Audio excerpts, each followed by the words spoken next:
الرجيم بسم الله الرحمن الرحيم الحمد لله رب العالمين بارئ الخلائق أجمعين الحمد لأهله والصلاة على أهله الصلاة والسلام على سيد الأنبياء والمرسلين العبد المؤيد الرسولنا المسدد المصطفى الأمجد الحبيب الأحمد النبي الأمي المكي المدني السراج المنير الكوكب الدري صاحب الوقار والسكينة المدفون بأرض مدينة سيدنا ونبينا وشفيع ذنوبنا وطبيب قلوبنا وحبيب نفوسنا ومولانا أبي القاسم محمد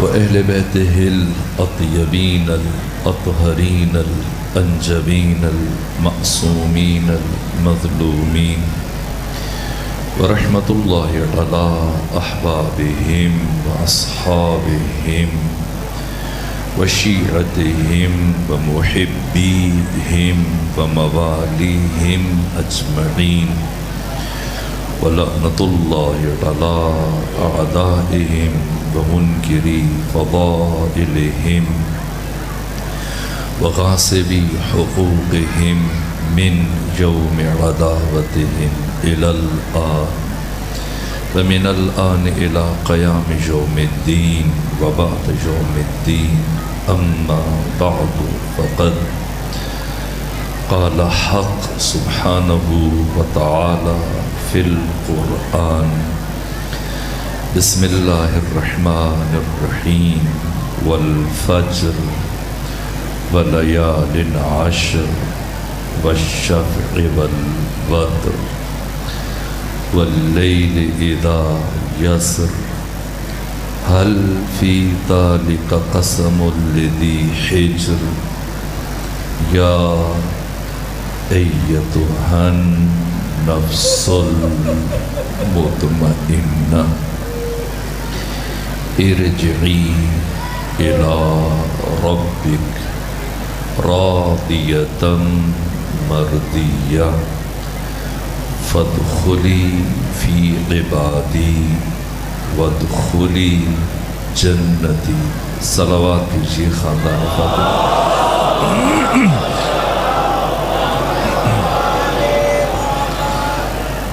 آنکھوں کے ساحلوں پر اشکوں کا ہجوم جمع، لیکن اشک بہانے سے پہلے رک کر اس مرحلے کو بیان کرنا ضروری کہ سرور و سالار شہیداں، امام حریت، امام عزت، امام غیرت، امام انقلاب، راکب دوش رسول، سید شباب اہل الجنہ حسین ابن علی علیہ آلاف التحیت و ثناء کون ہے اور حسین نے کیا کیا کہ آج اگر اس مقام سے اٹھیں اور دنیا کے آخری کونے تک چلے جائیں، قطب شمالی اور قطب جنوبی، جہاں 6 مہینے کا دن 6 مہینے کی رات، دنیا کے جس گوشے میں چلے جائیں، ہر مقام سے بس ایک آواز بلند ہو رہی ہے، حسین حسین حسین. یہ حسین کون ہے؟ کیوں بشر حسین کو بھول نہیں پا رہا؟ یہ تاریخ کا مزاج نہیں، یہ وقت کا مزاج نہیں. کربلا اگر کہیں جنگ ہے تو کسی اور جنگ کی یاد کیوں نہیں منائی جاتی؟ پیغمبر نے 83 جنگیں لڑیں، 17 غزوات میں بنفس نفیس خود شرکت فرمائی۔ بدر ہے، احد ہے، حنین ہے، ذات السلاسل ہے، غزوہ قریظہ ہے، غزوہ تبوک ہے۔ کسی جنگ کی یاد نہیں منائی جاتی، حادثہ ہے، واقعہ ہے۔ اسلام سے نکل کر عالمی سطح پر چلے جائیں، پہلی جنگ عظیم جو زیادہ عرصہ نہیں گزرا، اور دوسری جنگ عظیم، ان دو جنگوں میں کتنے افراد قتل ہوئے، لقمہ اجل بنے۔ مقتولین کی تعداد 10 کروڑ سے زیادہ۔ لیکن جن ملکوں میں جنگیں لڑی گئیں ابھی کچھ عرصہ ہوا، ایسے بھولے کہ وہ کوئی ان کی یاد مناتا ہوا نظر نہیں آتا۔ جب دنیا مختصر وقت پہلے کروڑوں لوگوں کو بھول چکی تو پھر یہ کربلا کے 72 کون ہیں؟ یہ تاریخ کا مزاج نہیں، وقت اور تاریخ کے مقبرے کی یہ خصوصیت ہے کہ جب وہ حوادث اور واقعات کے جسموں کو اپنے دامن میں لیتا ہے تو تھوڑے ہی عرصے میں ہڈیوں کا برادہ بنا دیتا ہے، اور پھر رفتہ رفتہ دوسرے واقعات آ کر ان کی جگہ لے لیتے ہیں، اور پھر ان کا نقش بھی دھندلا پڑ جاتا ہے۔ حادثہ خواہ کتنا بڑا کیوں نہ ہو، وقت کے سمندر میں ڈوب جاتا ہے۔ واقعہ خواہ کتنا ہی بڑا کیوں نہ ہو، وقت کے سمندر میں ڈوب جاتا ہے۔ پھر یہ کربلا کیا ہے، عاشورہ کیا ہے، جو آج سے 1400 سال پہلے ایک خشک ریگزار پر، ایک تپتے ہوئے صحرا پر چند گھنٹوں کے لیے سورج کی طرح سے چمکا، لیکن ایسا چمکا کہ اس کی روشنی ہمیشہ کے لیے سارے عالم میں پھیل گئی۔ یہ کربلا کیا ہے اور عاشورہ کیا ہے، جس نے دشت و دریا، سمندر و صحرا 14 صدیاں عبور کیں اور آج وہاں تک پہنچ چکا جہاں جہاں انسان زندگی گزار رہے۔ بقول جوش ملی آبادی کے کہتے ہیں کہ انسان کو بیدار تو ہو لینے دو، ہر قوم پکارے گی ہمارے ہیں حسین۔ حسین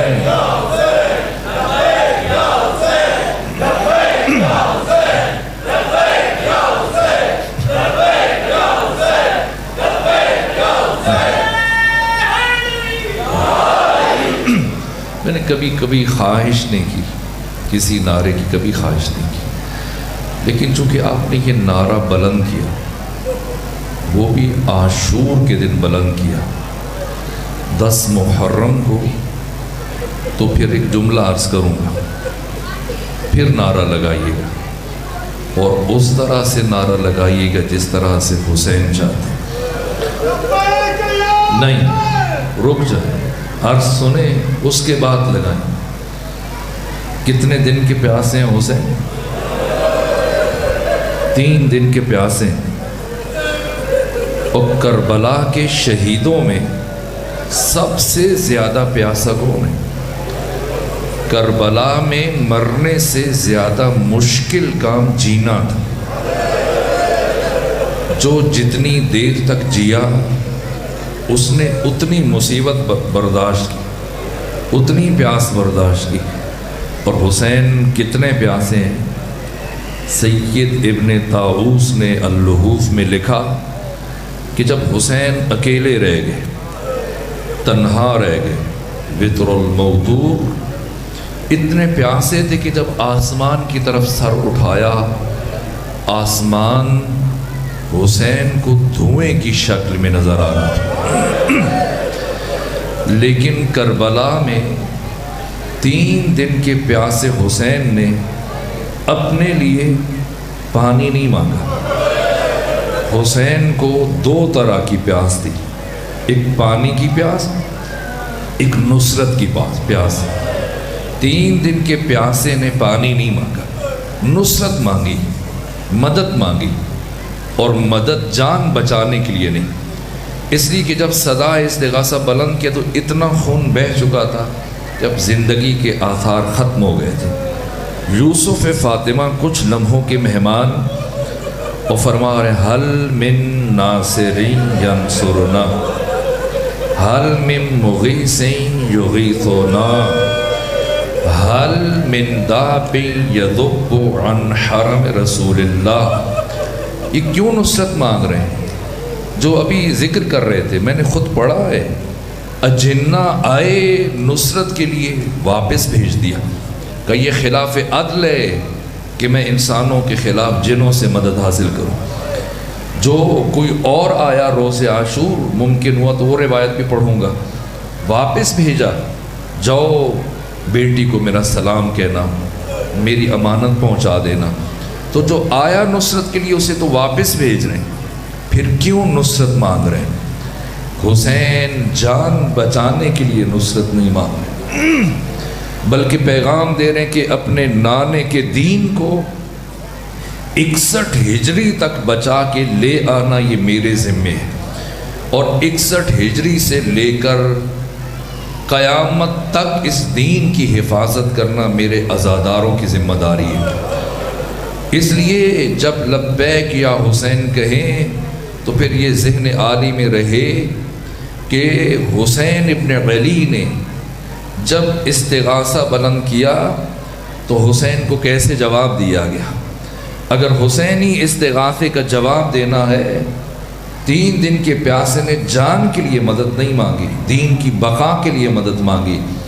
اگر حسین کے استغاثے کا جواب دینا ہے تو پھر حر ابن یزید الریاحی کی طرح، عبداللہ بن یقتر کی طرح، قیس ابن مصہر سیداوی کی طرح، سعید بن عبداللہ حنفی کی طرح، عابس ابن شبیب شاکری کی طرح، حبیب ابن مظاہر کی طرح، زہیر ابن قین کی طرح، حسین کے باقی ساتھیوں کی طرح سے یوں اپنی قوتوں کو سینے میں جمع کریں، اپنی تمام تر توانائیوں کو یکجا کریں۔ مجھے احساس ہے رات سے جاگے ہوئے ہیں، مسلسل جلوسوں میں چل رہے ہیں، تھکے ہوئے ہیں، پیاسے ہیں، بہت دیر سے بیٹھے ہیں، لیکن حسین کی اگر استغاثے کا جواب دینا ہے تو کس طرح سے دینا ہے؟ تمام قوتوں کو سینے میں سمیٹیں، یکجا کریں، بازوؤں کو فضا میں بلند کریں، اپنی مٹھیوں کو بھیج کر اس استغاثہ حسین کا جو 1400 سال پہلے آپ سے نصرت طلب کر رہے تھے،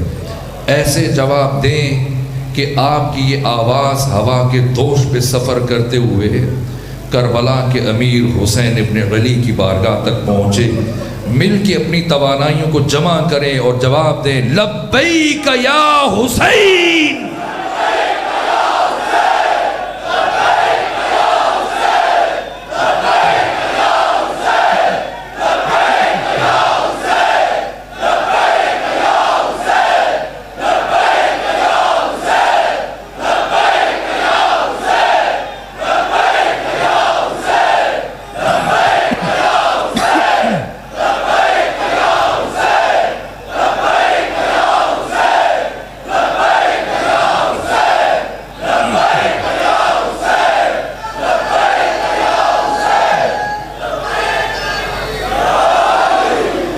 حسین وعدہ کرتے ہیں تیری نصرت میں جو ہاتھ اٹھے کبھی تیرے مقصد کو سر نگو نہیں ہونے دیں گے، چاہے ہمیں علی اکبر کے غلاموں کو قربان کیوں نہ کرنا پڑا، چاہے ہماری گودیوں میں علی اصغر کے ہزاروں غلام کیوں شہید نہ ہو جائے، کبھی تیرے مقصد پر آنچ نہیں آنے دیں گے۔ آئے سمجھے حسین کون ہے؟ برادران اہل تسنن، برادران اہل تشیع، مسلمان، جہاں تک آواز جا رہی ہے، یہ حسین کون ہے؟ کہ پورے عالم میں جس حسین کا نام گونج رہا ہے، آج کا دن مکتب و مذہب و مسلک و منہج سے ماورا ہو کر آخر یہ حسین کون ہے، یہ کربلا کیا ہے، کیوں بشر پر لازم ہے کہ وہ حسین کے ذکر کے لیے جمع ہو، پیغمبر اسلام کو ان کے بیٹے کا پرسہ پیش کرے۔ اللہ نے قرآن میں حسین کے تعارف کے لیے جہاں تعارفات ہیں، لیکن میں نے چاہا کہ اس مختصر وقت کے لیے اس سورے کا انتخاب کروں جس سورے کو سورۃ الحسین کہا جاتا ہے۔ قرآن مجید کی 70 سورتوں کے شروع میں کوئی قسم نہیں ہے، 44 سورتوں کے آغاز میں اللہ نے 118 قسمیں اٹھائی۔ کسی سورہ کے شروع میں ایک قسم ہے جیسے سورہ عصر، کہیں 2 قسمیں جیسے سورہ ضحیٰ، کہیں 3 ہیں جیسے العادیات، کہیں 4 ہیں جیسے سورہ 3، کہیں 5 ہیں جیسے سورہ فجر۔ سورہ فجر کے بعد صرف ایک سورہ ہے جس میں اللہ نے اس سے زیادہ قسمیں اٹھائیں، یہ سورہ مبارکہ شمس ہے۔ 15 آیتیں اور 15 آیتوں میں سے پہلی 7 آیات میں اللہ نے مسلسل 11 قسمیں اٹھائیں۔ سورہ شمس کے بعد وہ سورہ جس میں اللہ نے سب سے زیادہ قسمیں اٹھائیں، یہ سورہ فجر، جسے سورہ امام حسین علیہ السلام بھی کہا جاتا۔ امام صادق نے فرمایا ابو بصیر اپنی واجب اور مستحب نمازوں میں سورہ فجر کی تلاوت کیا کرو۔ پوچھا فرزند رسول کیا وجہ ہے؟ فرمایا اس لیے کہ یہ سورہ میرے دادا حسین ابن علی سے متعلق ہے۔ عرض کیا فرزند رسول اس سورہ میں تو قوم عاد، قوم ثمود، فرعون، ان کے ظلم اور انجام کو بیان کیا جا رہا ہے، پھر آپ کیوں کر فرما رہے ہیں کہ یہ سورہ آپ کے دادا حسین کا سورہ ہے؟ فرمائے سورہ کے آخر میں جو خدا ارشاد فرما رہا ہے یا ایتھا النفس المطمئنہ، اس نفس مطمئنہ سے مراد میرے دادا حسین ابن علی۔ آئے سمجھے کہ حسین کون ہے اور کیوں بشر پر واجب ہے کہ وہ حسین کا شکریہ ادا کرے اور قیامت تک حسین کا ممنون رہے۔ پہلی قسم والفجر، فجر کا مطلب امام راغب اصفہانی نے اپنی مفردات میں جو لکھا ہے وسیع شگاف۔ وقت فجر کو فجر کیوں کہتے ہیں؟ اس لیے کہ وقت کا یہ لمحہ رات کی تاریکی کے پردوں کو چاک کرتا ہے اور دنیا میں سحر اور روشنی کا آغاز ہوتا ہے اور انسان ایک دوسرے کو پہچان سکتا ہے، دوست اور دشمن کا فرق محسوس کر سکتا ہے۔ اللہ نے قرآن میں حسین کو فجر سے تشبیہ دی اور سورہ فجر میں روز عاشور کو فجر سے تشبیہ دی۔ کیا راز ہے؟ راز یہ ہے کہ حسین ابن علی وہ حقیقت نورانیہ جس نے بنو امیہ کی ظلمتوں اور تاریکیوں کے پردوں کو چاک کر کے دنیا میں روشنی کا آغاز کیا، وہ بنو امیہ کے جو حق و باطل کے ساتھ، خیر کو شر کے ساتھ، نیکی کو بدی کے ساتھ، اچھائی کو برائی کے ساتھ، حرام کو حلال کے ساتھ مخلوط کر کے دین مصطفیٰ کا تماشا بنا رہے تھے، اس حسین ابن علی نے آ کر اس طرح سے حق اور باطل کے درمیان امتیازی نشان کھینچا، خیر اور شر کے درمیان اس طرح سے حد فاصل بنے کہ جب خیر و شر میں دقت تفریق ہو گئی، بشر کو سمجھ نہیں آ رہا تھا کہ خیر کیا ہے، شر کیا ہے، حق کیا ہے، باطل کیا ہے، نیکی کیا ہے، بدی کیا ہے، اچھائی کیا ہے، برائی کیا ہے۔ جب خیر و شر میں دقت تفریق ہو گئی، بے ساختہ حسین کی تخلیق ہو گئی۔ اللہ نے اسی دن کے لیے اور اسی مقصد کے لیے نور حسین کو بھیجا۔ آئے جبکہ گریے کے لیے آنکھیں منتظر ہیں، لیکن رک کے گریہ سے پہلے یہ سمجھنے کی کوشش کریں کہ حسین نے قیام کیوں فرمایا۔ کیا اس لیے کہ یزید نے حسین ابن علی سے بیعت کا مطالبہ کیا؟ اگر یزید امام حسین سے بیعت کا مطالبہ نہ کرتا تو کیا حسین قیام نہ فرماتے؟ یہ میرا آپ سے سوال ہے۔ یہ بات اس لیے عرض کر رہا ہوں کہ عام طور پر یہی وجہ بیان کی جاتی ہے کہ حسین نے قیام کیا۔ کیوں؟ اس لیے کہ یزید نے آپ سے بیعت کا مطالبہ کیا۔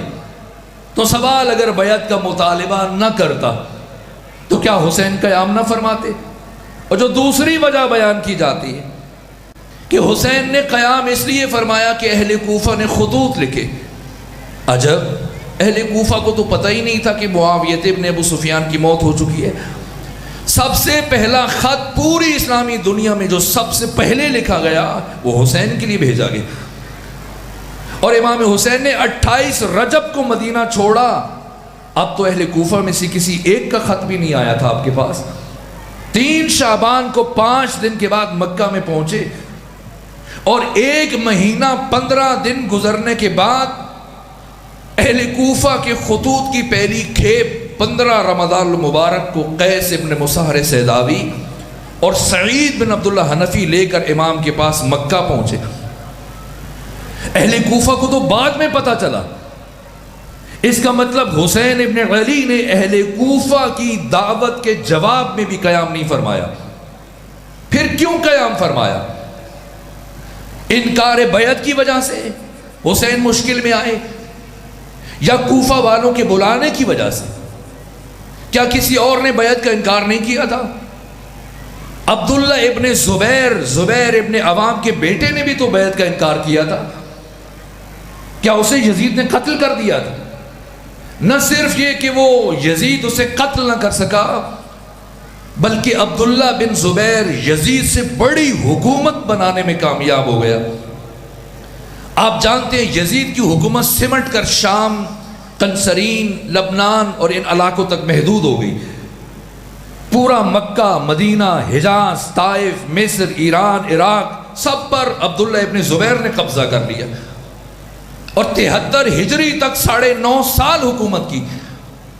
یزید 3 سال 8 مہینے 14 دن حکومت کر کے مر گیا۔ بہت کوشش کی کہ پھر سے مکہ مدینہ پر قبضہ کرے، طائف پر قبضہ کرے، عراق پر قبضہ کرے، نہیں کر سکا۔ اس کے بعد 40 دن اس کے بیٹے معاویہ ثانی نے حکومت کی، پھر باپ دادا پر لعنت کر کے تخت سے الگ ہوا۔ اس کے بعد 9 مہینے مروان بن حکم نے حکومت کی، یزید کے بیٹے کو قتل کروایا، 9 مہینے حکومت کی، اور پھر اسی اپنی بیوی کے ہاتھوں قتل ہوا۔ اور اس کے بعد اس کا بڑا بیٹا عبد الملک بن مروان برسر اقتدار آیا 65 ہجری میں، اور 86 ہجری تک 22 سال حکومت کی۔ اور 22 سالوں میں کتنا عرصہ کوشش کرتا رہا، لیکن مکہ مدینہ پر قبضہ نہ کر سکا، عبداللہ بن زبیر کی حکومت کو ختم نہ کر سکا۔ یہاں تک کہ 73 ہجری میں حجاج بن یوسف کے ذریعے سے اس کی حکومت کا تختہ الٹا، اور پھر سے بنو امیہ دوبارہ 3 براعظم پر حکومت کرنے لگ گئے۔ تو عبداللہ ابن زبیر یزید کی بیعت نہ کر کے بھی نہ صرف یہ کہ قتل نہ ہوا بلکہ حکومت بنانے میں کامیاب ہو گیا۔ تو عبداللہ ابن زبیر کی حسین کے مقابلے میں کیا حیثیت ہے؟ اگر حسین مدینہ میں رہ جاتے، مکہ میں رہ جاتے، یا آپ کو خود عبداللہ ابن زبیر نے مشورہ دیا، عبداللہ ابن عمر نے مشورہ دیا، عبداللہ ابن عباس نے مشورہ دیا حسین عراق نہ جائیں، آپ یمن چلے جائیں، وہاں آپ کے بڑے پیروکار ہیں، ہندوستان کی طرف نکل جائیں، بنی ثقیف کے پہاڑی سلسلے میں پناہ گزین ہو جائیں، جگہ بدلتے رہیں، آپ بھی زندہ رہیں گے، آپ کے بچے بھی، مخدرات عصمت و طہارت محفوظ رہیں گے، کوئی خطرہ نہیں ہونے۔ تو کسی کے مشورے کو کیوں اہمیت نہیں دی حسین نے؟ جتنے لوگ حسین کو مشورہ دے رہے تھے وہ اس حقیقت کو شیشے میں اور آئینے میں دیکھنے کی صلاحیت نہیں رکھتے تھے جو حسین اینٹ اور پتھر میں دیکھنے کی صلاحیت رکھتے تھے۔ پھر کیوں قیام فرمایا؟ حسین کوئی یہ نہ سمجھے کہ بیعت سے انکار کیا تو اس لیے شہید ہوئے، کوفے والوں نے بلایا اس لیے شہید ہوئے، نہ، حسین یزید کی بیعت نہ کر کے بھی زندہ بھی رہ سکتے تھے، حکومت بھی حاصل کر سکتے تھے۔ پھر کیوں قیام فرمایا؟ پھر کیوں کربلا سجائی؟ اپنی ذات کے لیے نہیں، قیامت تک آنے والے باشعور اور باضمیر انسانوں کے لیے۔ اس راز کو سمجھیں، بچے اور جوان سمجھیں، اور امت مسلمہ کے فرد فرد تک پہنچائیں۔ یہ امانت ہے کہ اگر حسین قیام نہ فرماتے تو کیا ہوتا؟ چند سال پہلے تک پاکستان میں ہر سال یوم حسین منایا جاتا تھا سرکاری سطح پر، اور پہلی مرتبہ آ کر ضیاء الحق نے پابندی عائد کی، اور اس کے آدھی حکومت میں آخری مرتبہ جو یوم حسین منایا گیا، اس کی قیادت علامہ علی نقی نقل فرما رہے تھے، لکھنوی۔ اور 3 دن تک یوم حسین کا یہ سلسلہ جاری رہا، جس میں دیوبندی، بریلوی، اہل حدیث، ہندو، عیسائی، سکھ، دانشور، اسکالر، شعراء، ادیب جمع ہو کر حسین کو خراج عقیدت پیش کر رہے تھے۔ اور آخری دن، تیسرے دن، اذان مغرب سے کچھ دیر پہلے صدارتی خطبہ دینے کے لیے سید العلماء علامہ نقن کو بلایا گیا، لیکن وقت صرف 5 منٹ رہ گیا تھا۔ اب لوگ پریشان تھے کہ اذان ہونے جا رہی ہے اور کس طرح سے یہ بات کریں گے اور کیا کہیں گے۔ لوگوں کے چہروں پر پریشانی دیکھ کر سید العلماء علامہ علی نقی نقن نے کہا پریشان نہ ہو، میں 5 منٹ سے پہلے اپنی بات مکمل کر لوں گا۔ یوم حسین کا موضوع یہ تھا کہ اگر حسین کربلا نہ جاتے تو کیا ہوتا، تو انہوں نے بس ایک جملہ کہا کہ اگر حسین کربلا نہ جاتے تو آج نماز جمعہ بدھ کے دن پڑھی جا رہی ہوتی۔ شاید وقت کم تھا یا انہوں نے سامعین کی سماعتوں پر اعتماد کرتے ہوئے اشارے پہ اکتفا کیا، لیکن چند سالوں سے جو میں تاریخ اسلام کا مطالعہ کر رہا ہوں، کربلا اور عاشورہ کے حقائق پڑھ رہا ہوں، میں اس نتیجے پر پہنچا ہوں کہ اگر حسین کربلا نہ جاتے تو ہر معروف منکر بن چکا ہوتا، ہر منکر معروف بن چکا ہوتا، ہر حلال حرام بن چکا ہوتا، ہر حرام کو ہم حلال سمجھ چکے ہوتے، اور اسی طرح سے ہمارے معاشرے میں شراب کو زمزم کی قداست حاصل ہو چکی ہوتی۔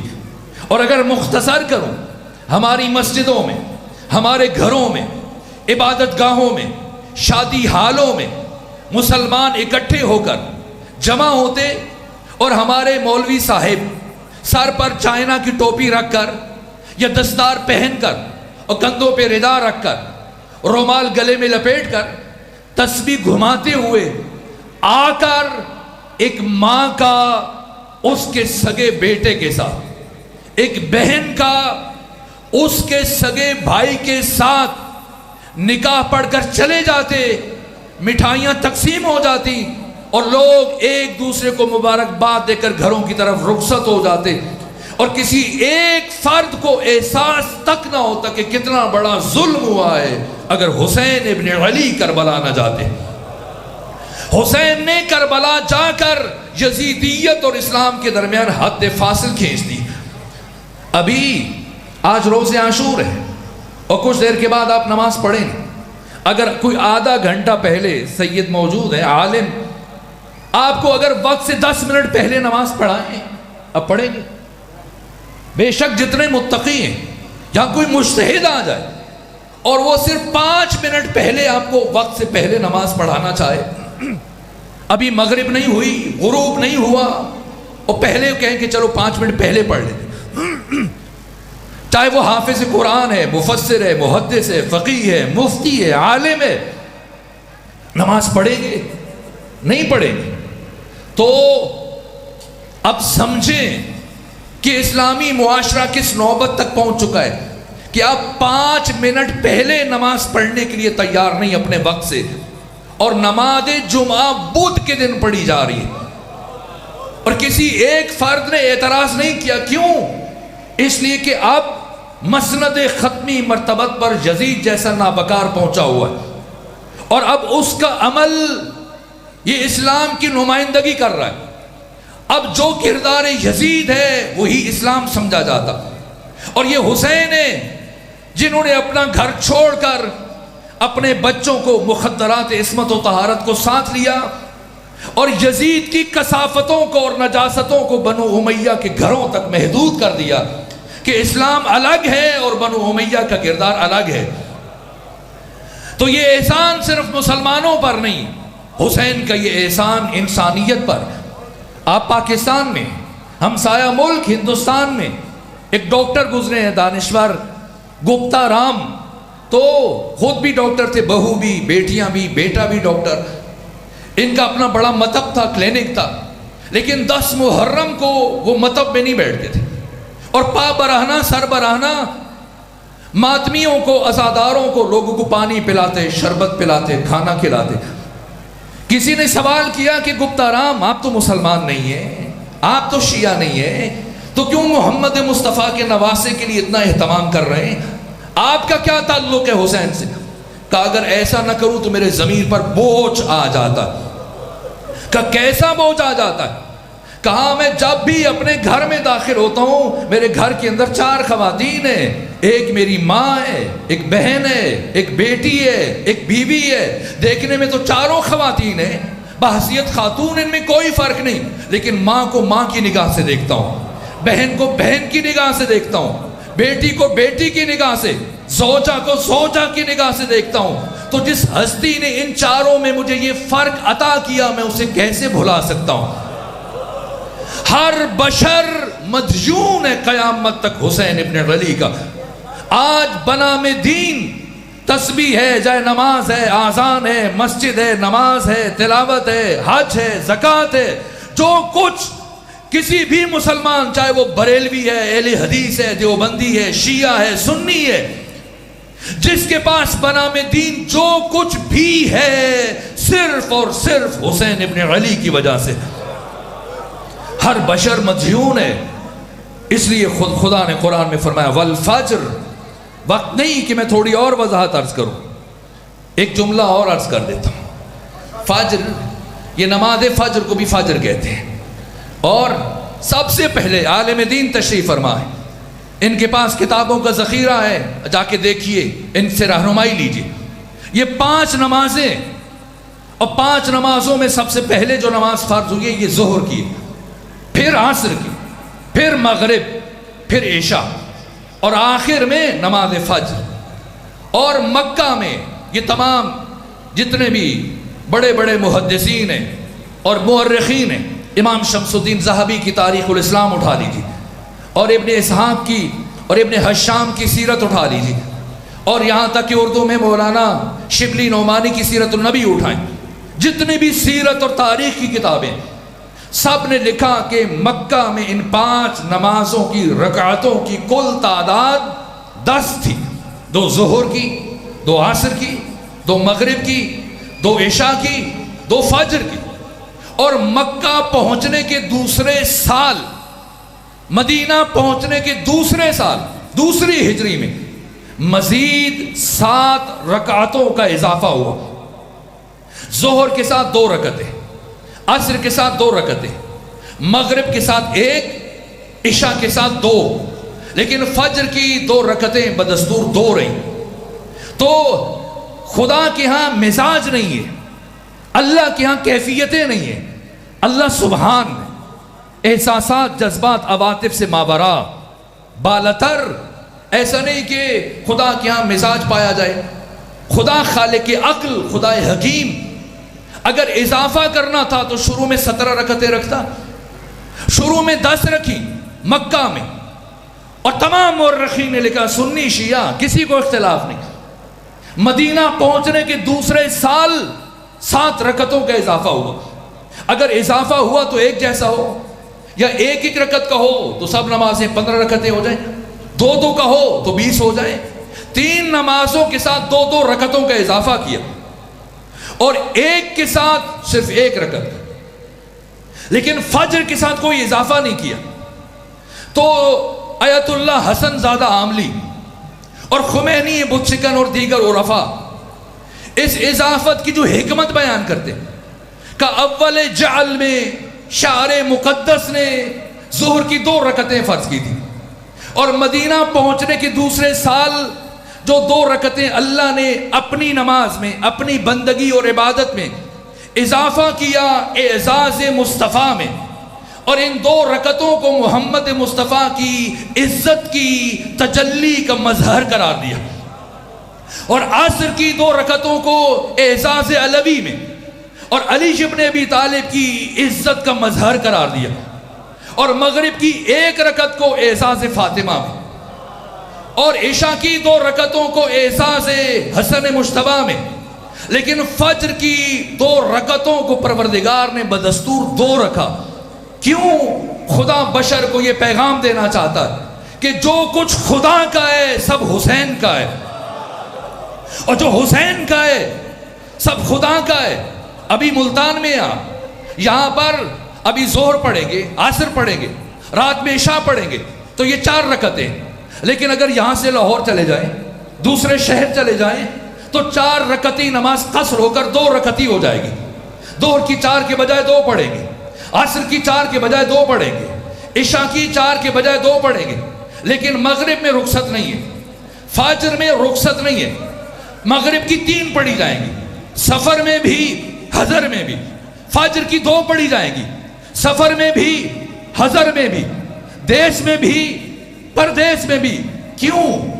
خالق عقل خدائے حکیم سے سوال کریں تو خمینی بت شکن فرماتے ہیں اس لیے کہ اللہ بشر کو پیغام دے رہا ہے کہ دیکھو میں محمد مصطفیٰ کے حق سے درگزر کر سکتا ہوں، علی کے حق کو معاف کر سکتا ہوں، حسن کے حق کو معاف کر سکتا ہوں، لیکن میں کبھی بھی بشر سے نہ حق فاطمہ زہرا معاف کر سکتا ہوں، نہ حق حسین ابن علی اگر معاف کر سکتا ہوں۔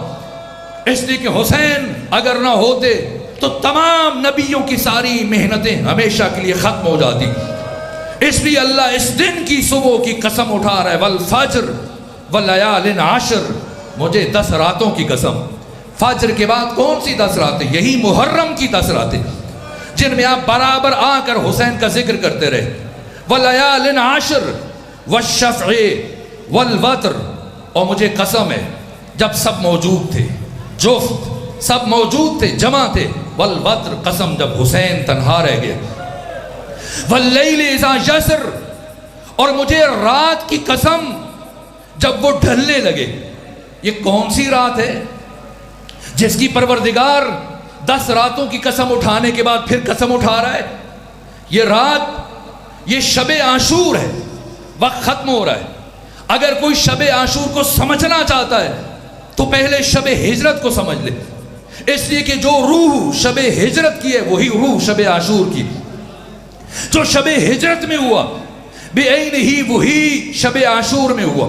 شب ہجرت میں کیا ہوا یہ قرآن نے بتایا، وَمِنَ النَّاسِ مَن يَشْرِي نَفْسَهُ ابْتِغَاءَ مَرْضَاتِ اللَّهِ، لوگوں میں سے ایک ایسا ہے جو شب ہجرت اپنی جان، اپنا نفس خدا کو بیچتا ہے اور بدلے میں خدا کی رضا خرید لیتا ہے۔ یشری نفسہو، نفس بیچتا ہے، ابتغاء مرضات اللہ، خدا کی رضا کے عوض میں۔ تو شب ہجرت علی نے اپنا نفس بیچا، کسے؟ خدا کو، اور کیا خریدا؟ اللہ کی رضا خریدی، اللہ کی مشیت، اللہ کی مرضی، رضا خدا کس نے خریدی؟ علی نے۔ آج سوشل میڈیا پر بیٹھ کر لوگ عام دنوں میں کم اور محرم میں زیادہ ایسی باتیں لکھنا، کہنا، بولنا شروع کرتے کہ سیدہ کی وفات کے بعد علی ابن ابی طالب نے فلاں کی بیعت کر لی تھی۔ علی کے ساتھ کسی کی بیعت کی نسبت دینے سے پہلے قرآن کی اس آیت کو پڑھنا اور پھر جرأت کر کے علی کے ساتھ بیعت کی نسبت لگانا کہ جو علی سے متعلق اللہ نے قرآن میں فرمایا کہ شب ہجرت علی نے اپنی جان خدا کو دے دی، بیچ دی، اپنا نفس بیچ دیا اور خدا کی رضا خرید لی۔ تو مجھے بتاؤ نفس علی کس کے پاس ہے؟ خدا کے پاس ہے، اس لیے کہ علی نے بیچ دیا۔ اور رضا خدا کہاں ہے؟ علی کے پاس، اس لیے کہ علی نے خرید لی ہے۔ اب اگر کسی کو علی سے بیعت لینے کا شوق ہے تو خدا کے پاس جائے، اس لیے کہ نفس علی وہاں ہے۔ اور اگر کسی کو رضی اللہ بننے کا شوق ہے تو علی کے دروازے پر آ جائے، اس لیے کہ رضا خدا یہاں ہے۔ اگر آ کر اس کا سر علی کے دروازے پر جھک گیا تو رضی اللہ بن جائے گا، اور اگر سر نہ جھکا اور کوئی بدبخت علی کے مقابلے میں آ گیا رضی اللہ تو نہیں بنے گا،